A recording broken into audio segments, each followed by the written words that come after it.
Dan bersamamu, dan bersama rohmu. inilah Injil suci menurut Santo Matius. Dimuliakanlah Tuhan. Sekali peristiwa beberapa ahli Taurat dan orang Farisi berkata kepada Yesus, "Guru, kami ingin melihat suatu tanda daripadamu."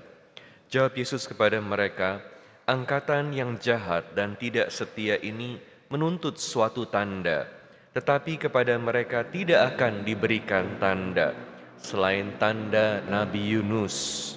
Sebab seperti Yunus tinggal di dalam perut ikan 3 hari, 3 malam, demikian pula Anak Manusia akan tinggal dalam rahim bumi 3 hari, 3 malam.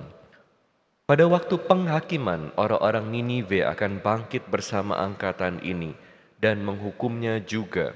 Sebab orang-orang Niniwe bertobat setelah mendengar pemberitaan Yunus. Dan sungguh yang ada di sini lebih daripada Yunus. Pada waktu penghakiman, Ratu dari Selatan akan bangkit bersama angkatan ini. Dan ia akan menghukumnya juga. Sebab Ratu itu datang dari ujung bumi untuk mendengar hikmat Salomo, dan sungguh yang ada di sini lebih daripada Salomo. Demikianlah Injil Tuhan. Terpujilah Kristus. Saudara-saudari sekalian terkasih dalam Kristus, hari ini Yesus mengingatkan kita. Yesus mengajak kita untuk mengevaluasi diri kita dalam hidup sehari-hari. Kalau kita mencari tanda, tanda seperti apa yang kita cari? Tuhan selalu berkomunikasi dengan kita, karena tanda itu adalah satu bentuk komunikasi kepada kita. Jadi bukannya Tuhan tidak berkomunikasi kepada kita, atau bukan Tuhan tidak memberikan tanda kepada kita. Pertanyaan besarnya adalah, apakah kita bisa mengenali tanda dari Tuhan? Apakah kita bisa mendengar suara Tuhan? Kenapa seringkali sangat sulit untuk mengenali tanda dari Tuhan? Kenapa seringkali sangat sulit mendengar suara Tuhan? Karena kita hanya melihat apa yang kita mau lihat.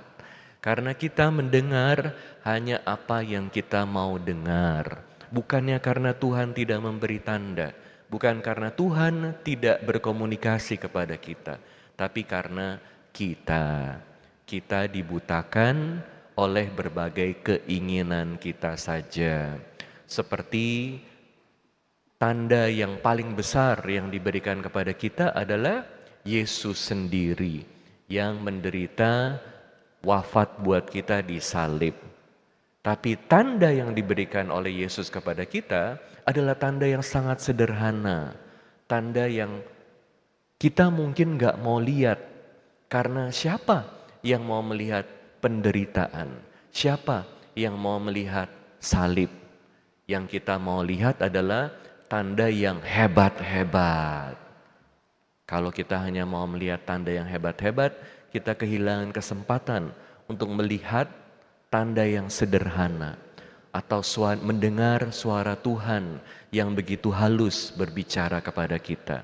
Oleh karena itu, hari demi hari kita mohon kepada Tuhan, Tuhan tolong buka mata saya, buka telinga saya, buka hati saya, supaya saya semakin bisa mendengarkan suara-Mu, melihat tanda-Mu, semakin mengerti kehendak-Mu dalam hidup saya, supaya juga bisa menerima dan menjalankan kehendak Tuhan dalam hidup kita.